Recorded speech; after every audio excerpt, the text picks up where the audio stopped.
Bom, olá a todos vocês, que a paz do Senhor seja com todos vocês que estejam a assistir essa live.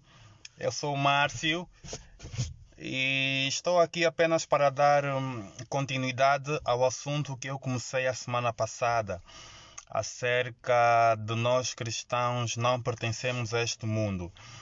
E hoje eu vou só dar a segunda parte, vou falar acerca da segunda parte e também vou concluir este assunto. Não que eu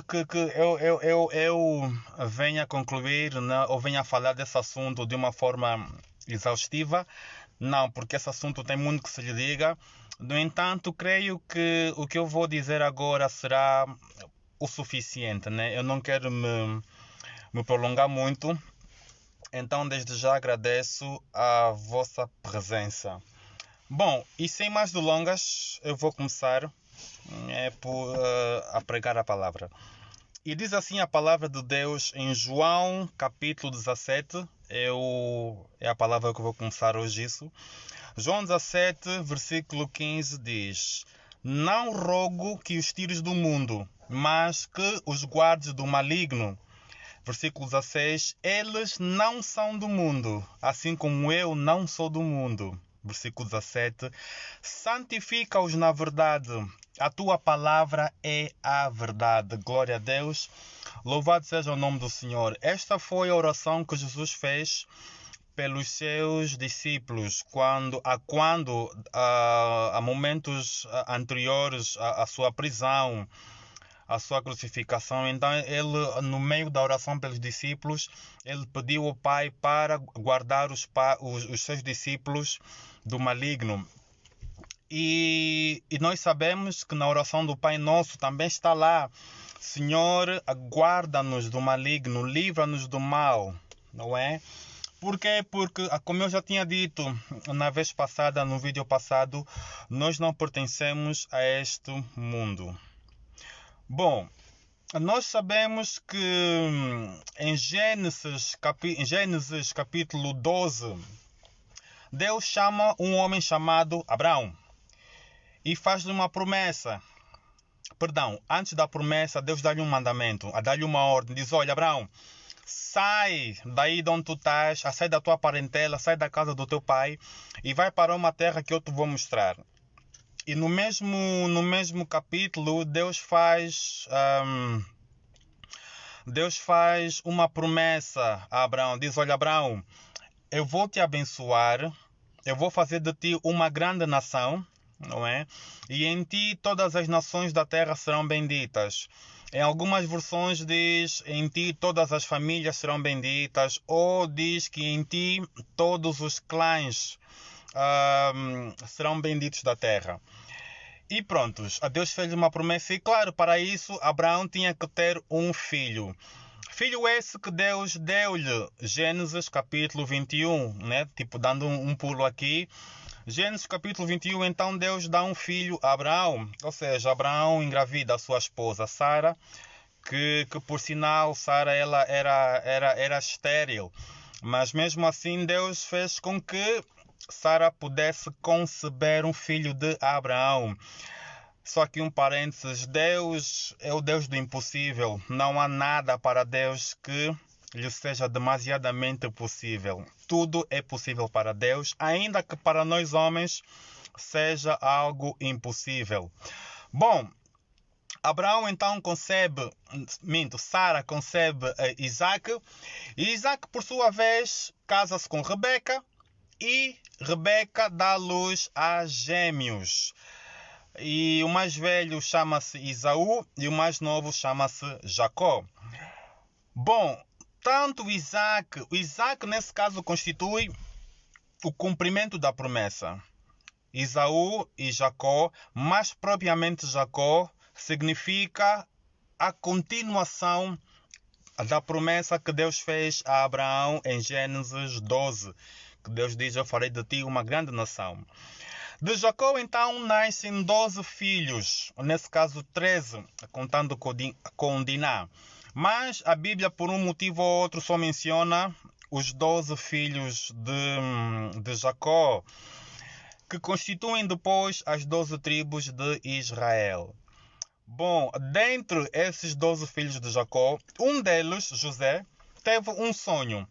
E neste sonho, nesse caso, os irmãos dele, a família dele, iriam se prostrar diante dele. E por causa disso, isso criou uma inveja, ciúmes nos irmãos. E os irmãos pegaram em José e venderam-no a uns ismaelitas. Os ismaelitas que compraram então José, pegaram nele e levaram-lhe até o Egito. E o Egito venderam-lhe a um indivíduo chamado Potifar. E o Potifar era alguém importante na sociedade egípcia, mas a Bíblia diz que Deus estava com José em tudo o que ele fazia. José achou graça diante de Potifar, de tal forma que Potifar pôs a sua casa aos cuidados do escravo, José. E a Bíblia também diz que José era um varão esbelto, era um varão de boa aparência. E a esposa de Potifar pôs os olhos em José. Ela quis dormir e ir para a cama com José, mas José, como temia a Deus, então ele recusou-se a ir para a cama com a esposa do Potifar. No entanto, houve um dia em que não estava ninguém em casa e a mulher do Potifar chamou José no quarto, quis deitar com ele. A Bíblia diz que ele foge da presença dele e ela, como tenta agarrar José, a Bíblia diz que a capa de José ficou na mão dela. E ela aproveitou-se disso para levantar uma calúnia contra José. E José, então, Potifar, né, claro, quando voltou lá da sua vida. E amém, Álvaro dos Santos Magnata. Paz seja contigo, meu amigo. Então continua a meditar nessa escritura. Então Potifar dá ouvidos à mulher dele e põe José na prisão. Então, a Bíblia continua a mostrar que Deus era com José. E mesmo na prisão, a Bíblia diz que o carcereiro pôs os outros presos, né, ao encargo de José. E dois deles, em particular, um era o copeiro do faraó e o outro era o padeiro do faraó. E os dois tiveram um sonho. Eles contaram um sonho a José. José interpreta o sonho deles e o sonho realmente torna-se realidade.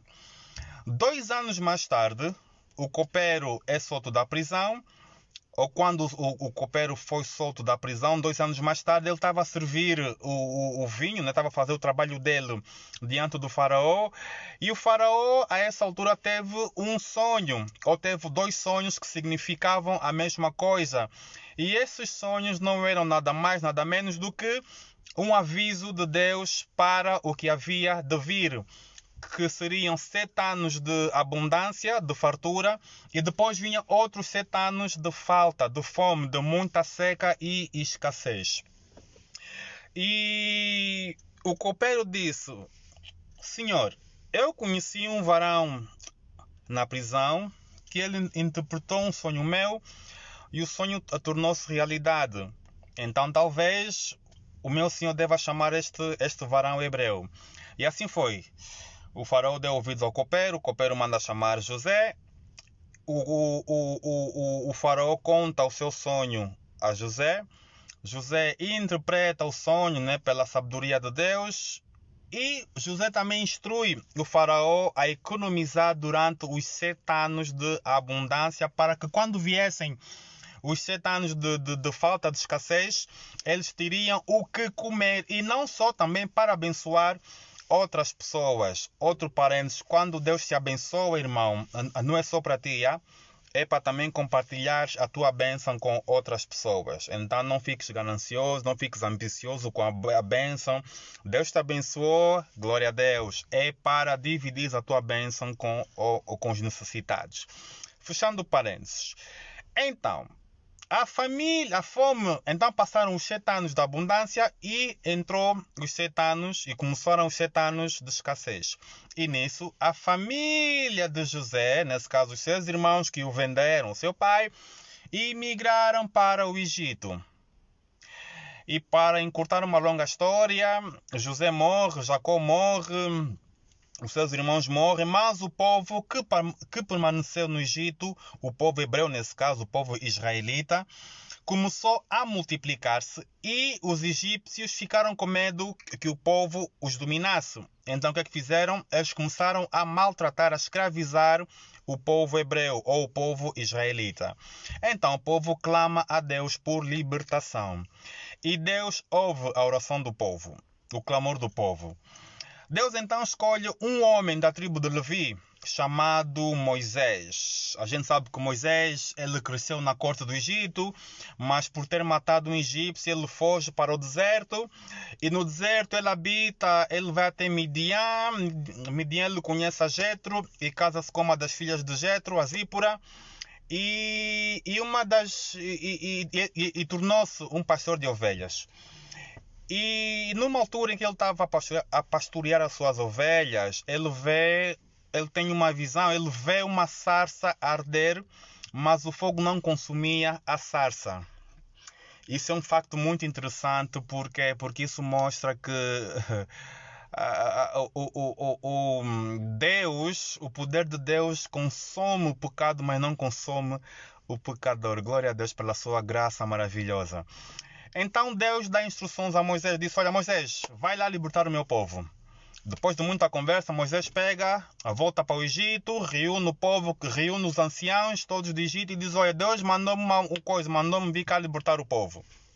Muito bem. Moisés e seu irmão Arão então vão ter, aquilo que a gente sabe, vão ter um confronto com o faraó durante muito tempo. A Bíblia não diz exatamente quanto tempo, até porque nessa altura do confronto verbal, tipo dessa disputa entre Moisés e faraó, Deus deixa cair 9 pragas sobre o Egito. E na última praga, que foi a morte dos primogênitos egípcios, lá o faraó decide a deixar o povo ir. O povo vai, atravessa o Mar Vermelho, e quando o povo chega no deserto do Sinai, foi aí que Deus então começa a, digamos, a comunicar-se, a dar instruções ao povo. E a primeira instrução que Deus mandou Moisés dar ao povo está em Êxodo 19. 4, 6. Bom, não é bem uma instrução, é apenas aquilo que Deus queria que Israel fosse. Êxodo 19, versículo 4 a 6. E diz: vós tendes visto o que fiz aos egípcios, como vos levei sobre as asas de águias e vos trouxe a mim. Agora, pois, se diligentemente ouvirdes a minha voz e guardardes a minha aliança, então sereis a minha propriedade peculiar dentre todos os povos. Porque toda a terra é minha, a terra é do Senhor e toda a sua plenitude, e Ele faz o que bem lhe apraz. Versículo 6. E vós me sereis um reino sacerdotal e povo santo. Estas são as palavras que falarás aos filhos de Israel. Aqui vemos o propósito pelo qual Deus libertou Israel da casa da escravidão. O propósito pelo qual Deus tirou Israel do Egito. Egito significa casa da servidão ou casa da escravidão. E o propósito foi esse: para que Israel se desse ouvidos a Deus, se Israel se submetesse à lei de Deus, então Israel iria ser sacerdócio real, ia ser uma nação santa. Santa significa algo santo, alguém santo é alguém separado, posto de parte para um propósito específico da parte de Deus. E era isso que Deus queria que Israel fosse. Deus queria que Israel fosse a luz do mundo.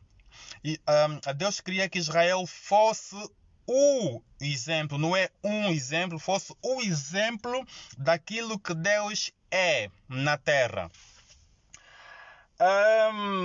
Mas pronto, a gente sabe que Israel ao longo da história não conseguiu aderir à lei de Deus e meteu-se em muitos problemas por causa disso. Mas prontos, o propósito, repito, pelo qual Deus libertou Israel do Egito era para que Israel se tornasse, ou fosse uma nação santa, uma nação separada, para glorificar o nome de Deus na terra. E, a dada altura, quando Israel estava mais ou menos quase às portas de Canaã, que era a terra prometida, a terra que mana leite e mel, Deus, no meio de muitas instruções, né? Isso estamos a falar em Levítico 18, do versículo 3 ao 5, Deus diz assim ao povo de Israel, Levítico 18, 3 e 5. Não fareis segundo as obras da terra do Egito em que habitastes, nem fareis segundo as obras da terra de Canaã, para a qual vos levo, nem andareis nos seus estatutos. Fareis conforme os meus juízos e os meus estatutos guardareis para andardes neles. Eu sou o Senhor vosso Deus. Portanto, os meus estatutos e os meus juízos guardareis, os quais, observando-os, o homem viverá por ele. Eu sou o Senhor. Note que a primeira linha diz: não fareis segundo as obras do Egito em que habitastes, nem fareis segundo as obras da terra de Canaã, para a qual vos levo, nem andareis nos seus estatutos. O que Deus está a dizer: olha, Israel, vocês não façam aquilo que vocês viram no Egito e nem façam aquilo que vocês vão ver os cananitas ou os cananeus a fazerem. Por que Deus deu esse aviso a Israel? Porque estas nações, tanto o Egito, tanto o Canaã, eram nações pagãs, eram nações idólatras, eram nações que viviam, né, em práticas ilícitas. Eram nações abomináveis a Deus. Tanto que, se vocês acabarem de ler o capítulo 18 de Levítico, vocês vão dar conta que eram nações muito depravadas sexualmente. Era pai que dormia com a cunhada, homem que dormia com a cunhada, homem que dormia com a sogra, homem que dormia com a sua nora, por exemplo, homem que dormia com a sua madrasta, nesse caso, a esposa do pai. Homem com animal, animal com homem, mulher com animal, animal com mulher, homem com homem, mulher com mulher, e isso tudo. Então, Deus não queria que Israel praticasse, ou Deus não queria que Israel imitasse estas práticas. Por quê? Porque eram práticas abomináveis, e era exatamente por causa disso que Deus estava a dar essas terras a Canaã. Deus estava a expulsar estes povos de Canaã. Por quê? Porque eram perversos. É por isso que Deus os estava a expulsar de Canaã. E além da depravação sexual, estes povos também, eu mencionei há pouco tempo, eram povos idólatras. Eles adoravam deuses falsos, Baal, Belial, Astarote e Moloque, Dagon e por aí fora. Isso vemos aonde? Isso vemos em Deuteronômio capítulo 18, do 9 ao 13, que diz: quando entrarem na terra que o Senhor seu Deus lhes dá, não procurem imitar as coisas repugnantes que as nações de lá praticam. Não permitam que se ache alguém entre vocês que queime em sacrifício o seu filho ou a sua filha. Aqui Deus está a falar daquelas pessoas que sacrificavam seus filhos a Moloque. Quem é Moloque? Moloque era um deus, uma entidade, uma estátua que tinha, acho que era tronco de, como é que é? Acho que era cabeça de cavalo ou cabeça de boi, nem sei, corpo de homem, mas dentro dessa estátua era um forno, e as pessoas em sacrifício vinham e traziam os seus filhos, empurravam os filhos para dentro, e os filhos eram queimados. E para não se ouvir o choro dos miúdos, os sacerdotes tocavam os tambores bem alto para que os pais, né, não viessem, né, ouvir o choro dos miúdos e se arrepender, isso tudo. Então, era uma prática muito, muito repugnante. Não permitem ou não... Sim, não permitem que entre vocês haja alguém que pratique adivinhação, ou que se dedique à magia, ou que faça presságios, ou pratique feitiçaria, ou que faça encantamentos, ou que seja médium, espírita, ou que consulte os mortos. O Senhor tem repugnância por quem pratica estas coisas, e é por causa dessas abominações que o Senhor, seu Deus, vai expulsar aquelas nações da presença de vocês. Permaneçam íntegros perante o Senhor, seu Deus. Na tradução da Ferreira de Almeida, nova tradução, diz que, ou em algumas traduções diz, sejam perfeitos diante de Deus. Perfeito quer dizer íntegro, obedientes perante o Senhor, o seu Deus. Então vemos que Deus tem dois problemas graves com o ser humano: a depravação sexual e a idolatria. Tanto que o primeiro mandamento, em Êxodo 20, é: não terás outros deuses diante de mim. Bom, diante disso, nós vemos que Israel, infelizmente, por muitas vezes, a gente vê isso muito nitidamente no livro dos Juízes, que Israel desviava-se dos mandamentos do Senhor. Israel desviava-se da lei de Deus, entrava em problemas, clamava a Deus levantava um juiz, livrava de novo Israel da mão do inimigo, mas mesmo assim era um ciclo. E em Deuteronômio 28, do capítulo 15 em diante, Deus diz: olha, se vocês me desobedecerem, todas essas pragas virão sobre vocês, todas essas maldições virão sobre vocês. Vocês vão semear, não vão colher nada. O céu será como bronze diante de vocês, ou acima de vocês. Vocês vão ter filhos, mas os vossos filhos não vão ficar com vocês. Vocês serão levados para uma terra longe, e daí em diante. E só para terem uma noção que as maldições, o número é maior do que as bênçãos, que são do versículo 1 ao versículo 14. Agora do 15 vai até, ultrapassa versículos 40 e qualquer coisa. Então é só para termos uma noção do o quão Deus é sério no seu propósito com o homem. Bom, passando do Velho Testamento ou da Primeira Aliança para a Segunda Aliança, o Novo Testamento, a gente sabe que Deus enviou Jesus Cristo, o seu Filho. Jesus andou no nosso meio, né? Jesus foi à cruz, foi sacrificado por nós. Ao terceiro dia, Jesus ressuscitou. Bom, Jesus, quando esteve cá na Terra, ele não veio para abolir a lei. Jesus veio pura e simplesmente mostrar a lei como a lei realmente é. E Jesus disse em Mateus 5: regozijai-vos quando por causa do meu nome falarem mal de vocês. Grande será o vosso galardão. Até hoje, apesar de nós estarmos na era da graça, a exigência de Deus em relação ao seu povo, todo aquele que recebe Jesus Cristo, que aceita Jesus Cristo como seu Senhor e Salvador, todo aquele que crê no sacrifício feito na cruz por Jesus Cristo, pela fé, esta pessoa é, digamos, é perdoado dos seus pecados. Essa pessoa é purificada dos seus pecados, e essa pessoa entra então para aquilo que a gente chama de graça de Deus.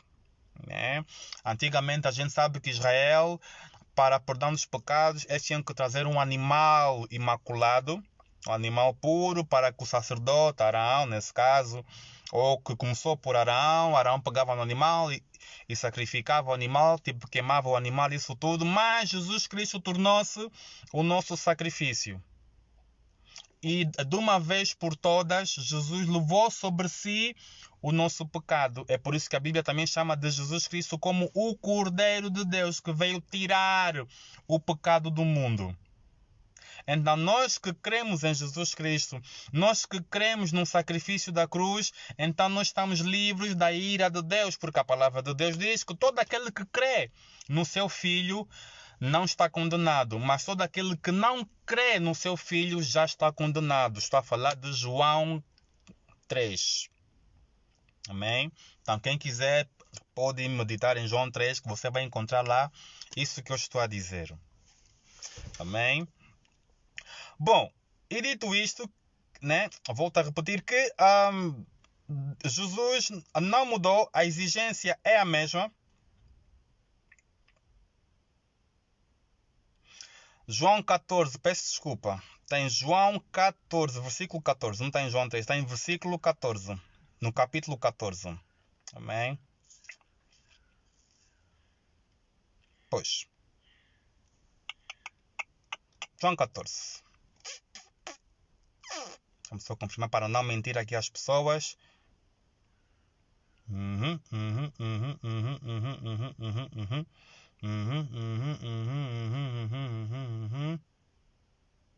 Pois. João 3, peço desculpa. João 3 diz que quem crê no Filho tem a vida eterna, o que porém desobedece ao Filho não verá vida, mas sobre ele permanece a ira de Deus. João 3, versículo 36. As exigências de Jesus não mudaram, continuam as mesmas. Nós, cristãos, nós não podemos imitar as práticas da sociedade, do mundo.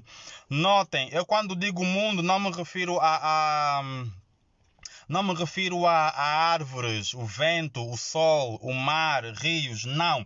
Refiro-me ao sistema pelo qual o mundo é regido pelo homem.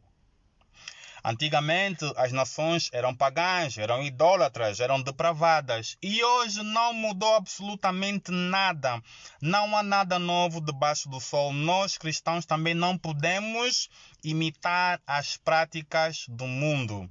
E aonde é que isso está escrito? Vamos a 1 de João capítulo 2. 1 de João capítulo 2, do versículo 15 ao versículo 17, diz: não ameis o mundo, nem o que no mundo há. Se alguém ama o mundo, o amor do Pai não está nele. Porque o que há no mundo, a concupiscência da carne, a concupiscência dos olhos e a soberba da vida, não vem do Pai, mas do mundo. E o mundo passa e a sua concupiscência, mas aquele que faz a vontade de Deus permanece para sempre. Notem que estes versículos, que João aqui menciona três coisas: a concupiscência da carne, a concupiscência dos olhos e a soberba da vida. Em Mateus 4, a gente sabe que Jesus foi levado ao deserto para ser tentado pelo diabo. E o diabo, a primeira tentação foi: Jesus, se tu és o Filho de Deus, então manda que estas pedras se transformem em pedra para tu comeres. Jesus disse: está escrito, nem só do pão viverá o homem, mas de toda a palavra que sai da boca de Deus. A segunda tentação foi que Satanás levou Jesus ao cume de um monte e disse: olha, atira-te daqui para baixo, porque está escrito que aos seus anjos Deus dá ordens a nosso respeito para nos protegerem. Jesus respondeu: está escrito, Satanás, não tentarás o Senhor teu Deus.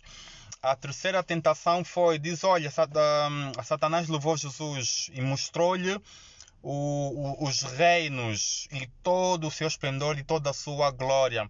E disse: olha, tudo isso me foi dado e eu te darei, se tão somente tu prostrares a mim e me adorares. E Jesus disse: vai-te, Satanás, porque está escrito, somente ao teu Deus adorarás e somente a Deus tu vais servir.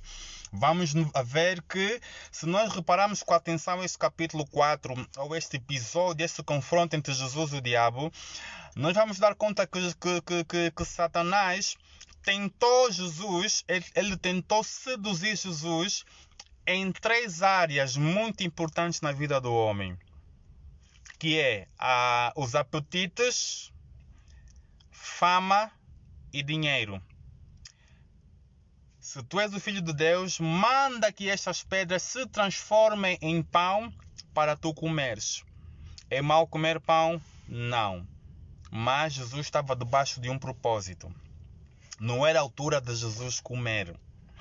Notem que o diabo, ele alicia os apetites do homem.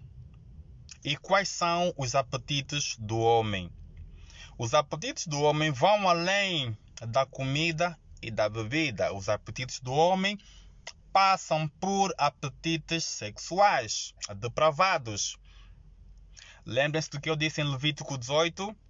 Muitos exemplos de homem que dorme com sogra, com cunhada, com madrasta, com animal, isso tudo. Para dizer o que? Que se o homem não tiver domínio sobre a sua carne, o homem vai se tornar um animal sem rédeas.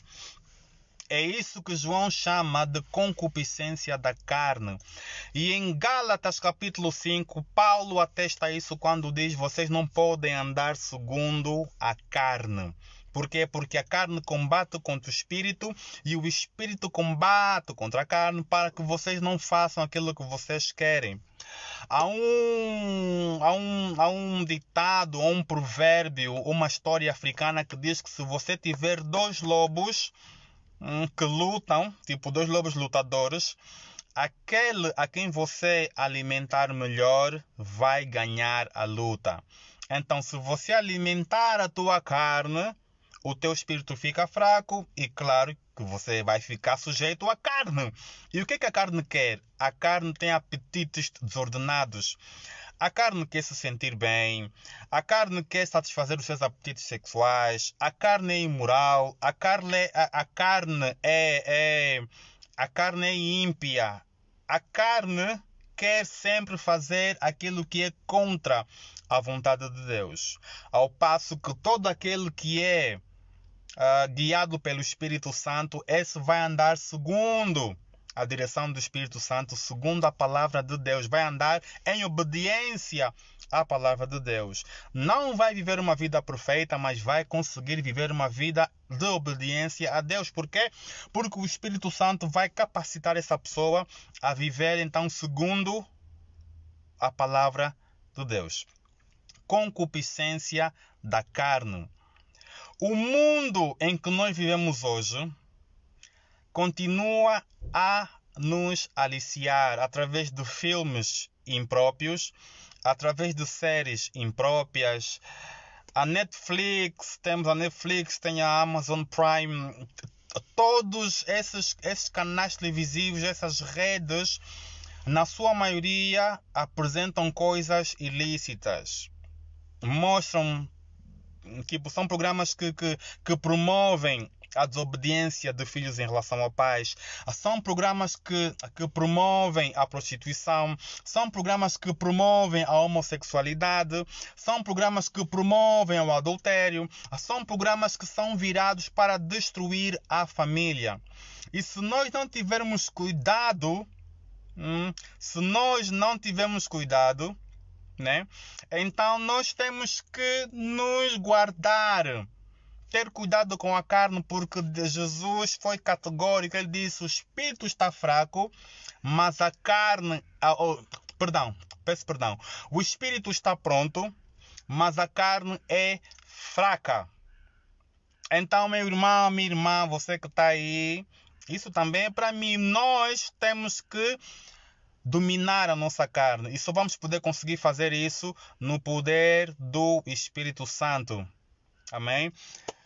1 João 2 também fala a concupiscência dos olhos.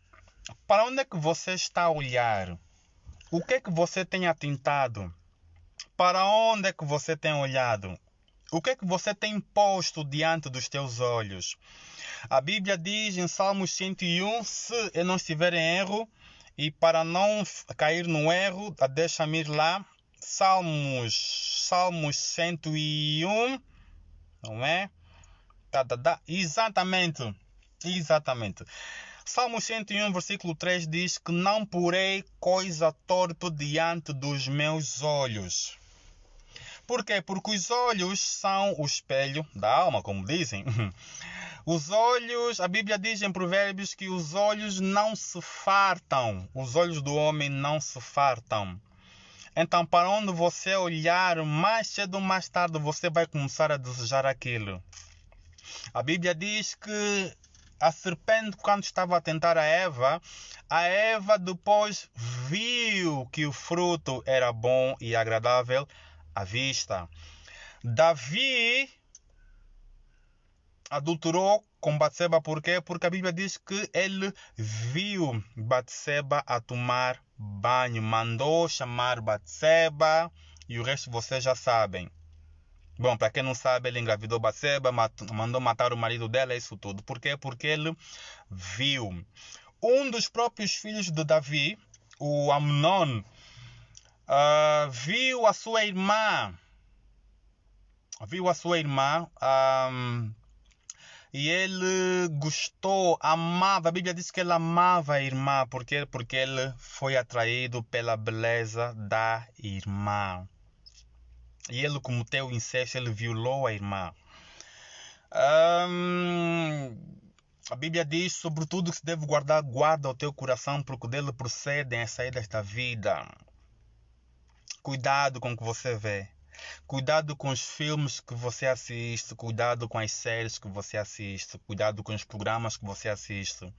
Volto a repetir, essas cadeias televisivas, esses programas são muito voltados contra Deus.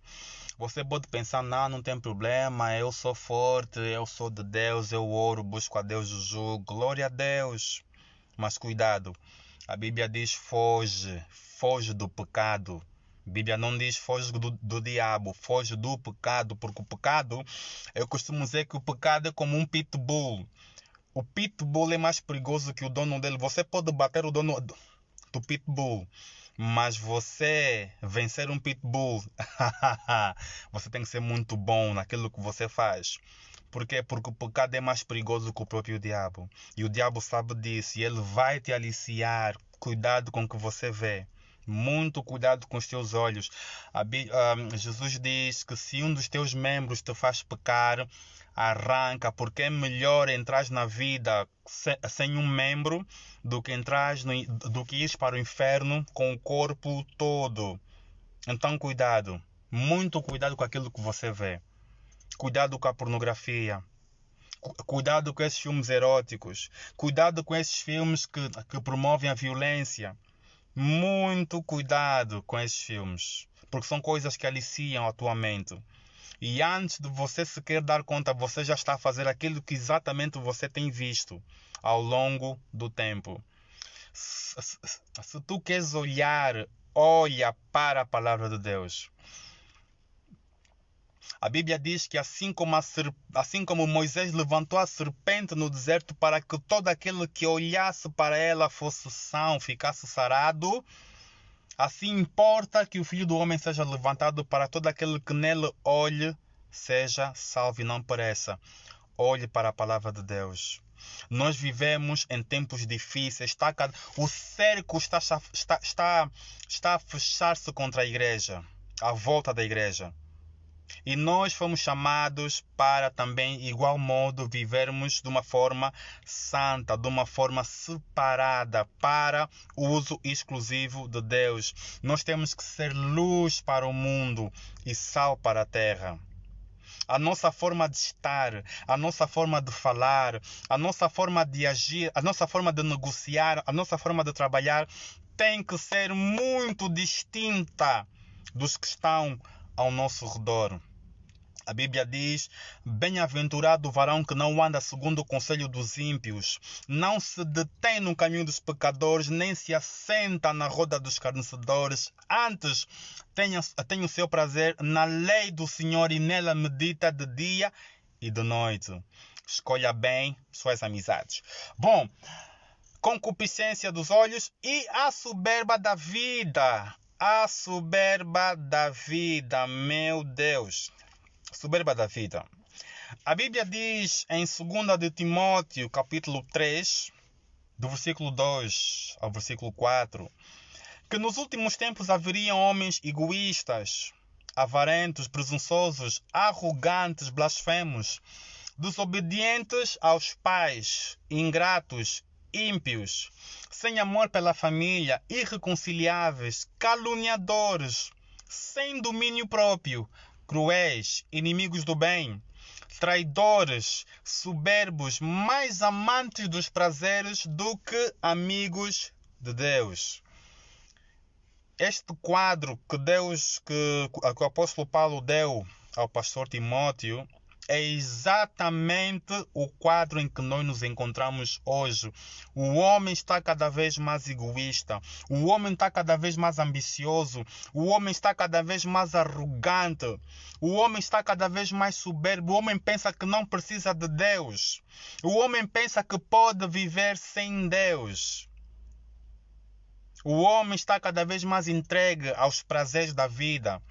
Eu não estou a dizer que nós não devemos, digamos, não podemos aproveitar os prazeres da vida. Sim, podemos, mas não podemos nos deixar dominar por eles. E o homem, quando digo homem, refiro-me à natureza humana, tanto homem como mulher, está completamente entregue ao pecado. O homem não quer saber do próximo. Jesus diz: ama o teu próximo. O homem odeia o seu próximo. E é exatamente o quadro que estamos a viver hoje. É só vocês repararem bem. Aliás, nós estamos nessa quarentena, certo? E às vezes quando eu vou a um supermercado, eu reparo pessoas que estão a encher os seus cestos de coisas que eu vejo, ok, até que são lícitas. Mas a todo tempo, são pessoas que esvaziam uma prateleira, e quando a outra pessoa vai ver, já não tem nada. Isso aqui é egoísmo. Tira o que você precisa, tira apenas o necessário. Não precisa exagerar na dose. Tira o necessário que você precisa. E quando você quiser outra vez, ou quando acabar aquilo que você tem, dia seguinte, aguenta a fila de novo, vai.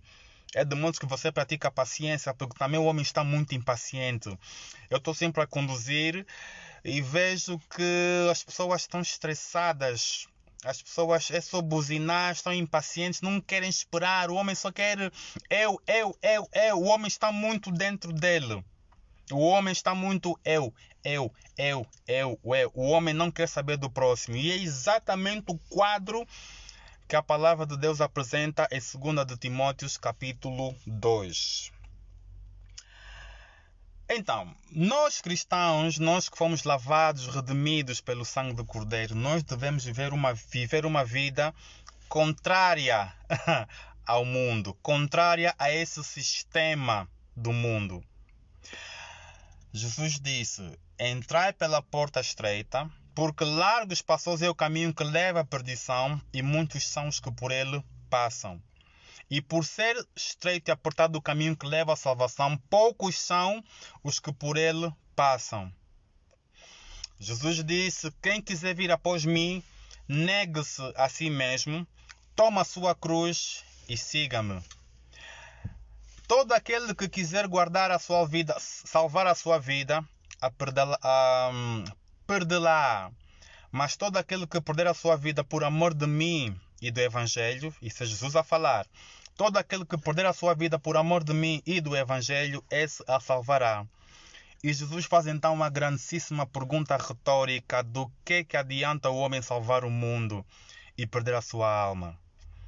Meus amados, minhas amadas no Senhor, é tempo de nós vivermos uma vida santificada, uma vida separada, cada vez mais longe do pecado, cada vez mais perto de Deus.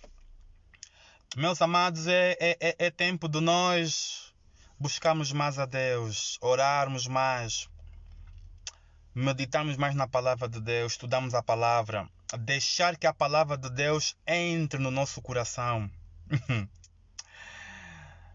Quando Josué tomou o comando do povo de Israel após a morte de Moisés, Deus apresentou-se a ele e disse: olha, não temas, não te espantes.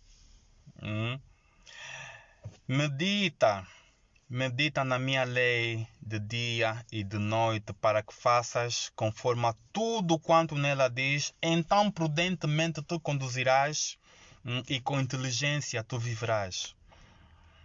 Se você quer ter sabedoria, se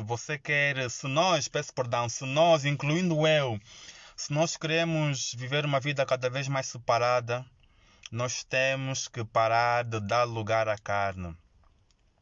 Nós temos que deixar de dar carinho àquele pecado de estimação. Não podemos ter pecado de estimação, porque o pecado de estimação vai crescer um dia e vai nos dominar. A Bíblia diz no livro de Romanos, acho que é capítulo 5 ou 6, que aquilo pelo qual nós nos deixamos dominar será o nosso Senhor. Quem é o Senhor da nossa vida? É o pecado ou Jesus? É a carne ou o Espírito Santo? Meus amados, os tempos estão difíceis. Jesus está a vir. Numa outra ocasião eu vou falar sobre o regresso de Jesus. Mas Jesus está a vir. Ele vai querer levar uma igreja santa, uma igreja purificada. Mantenha o teu azeite contigo. Vamos nos lembrar da parábola das 10 virgens. 5 eram prudentes e 5 eram imprudentes. Quando o noivo veio, as imprudentes não tinham azeite. As prudentes tinham o azeite. Azeite é o quê? Azeite é a unção de Deus na nossa vida. Guarda a tua unção, meu irmão. Guarda a tua unção, minha irmã. Consagra-te cada vez mais. Ora cada vez mais. Busca cada vez mais. Louva cada vez mais. Lê a palavra. Obedece a palavra de Deus. Dá voz ao Espírito Santo, porque o Espírito Santo fala e fala bem alto. Ele fala. Mas muitas vezes nós ignoramos a voz do Espírito Santo e queremos fazer a nossa vontade. Que não seja assim, meus amados. A lei do Senhor tem que ser o nosso prazer. Em Salmos 119 diz que eu guardei a tua palavra no meu coração para não pecar contra ti. A única forma de nós não pecarmos contra Deus é guardando a palavra dele no nosso coração. Porque é do coração que procedem as saídas da vida. O coração do homem, a nossa natureza é pecaminosa. A nossa natureza é virada para o mal. Mas Jesus veio, nos enviou o Espírito Santo para nos ajudar, para ser o nosso consolador. Ele veio para convencer o mundo do pecado, do juízo e da vida eterna. Então vamos cada vez mais nos submeter ao Espírito Santo. Vamos deixar que Deus seja o nosso Senhor absoluto. Custa? Claro que custa. Dói? Sim. Muitas vezes nós choramos, reclamamos. Mas, meus irmãos, é melhor estar debaixo da obediência de Deus do que dar lugar à carne. Jesus disse que aquele que perseverar até o fim, Mateus 25:13, aquele que perseverar até o fim será salvo. A vida cristã é uma caminhada longa. Mas, irmãos, vai valer a pena. Muitas coisas nós vamos ter que abdicar. Muitas coisas vamos ter que deixar de fazer. Vamos ter que deixar de estar em certas companhias, com certas companhias. Vamos deixar de estar em certos meios. Por quê? Porque o Espírito Santo vai sempre nos chamar para o privado, né? Para o lugar santo, como a gente diz. Né? Para termos comunhão com Ele, para sermos cada vez mais cheios do Espírito Santo. Só assim é que vamos conseguir vencer a carne. Só assim que vamos conseguir vencer o sistema do mundo, estando debaixo da direção do Espírito Santo, lendo a palavra. Amém? Então eu fico por aqui. Espero que essa palavra tenha abençoado a vossa vida e também está a abençoar a minha, porque a palavra de Deus é para todos. Eu também não estou isento de cometer erros.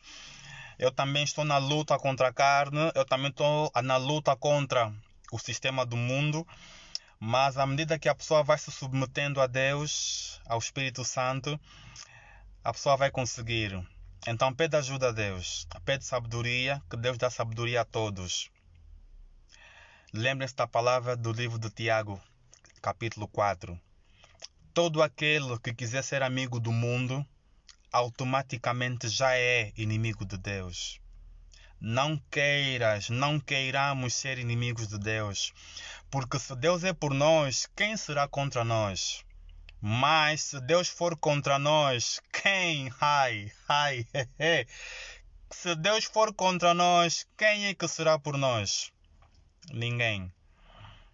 Todo aquele que quiser ser amigo do mundo constitui-se inimigo de Deus. Todo aquele que quiser ser amigo do sistema do mundo constitui-se inimigo de Deus. Que a paz e a graça do Senhor sejam com todos vocês. Que Deus vos abençoe. Fiquem ligados. Até a próxima. Um abraço.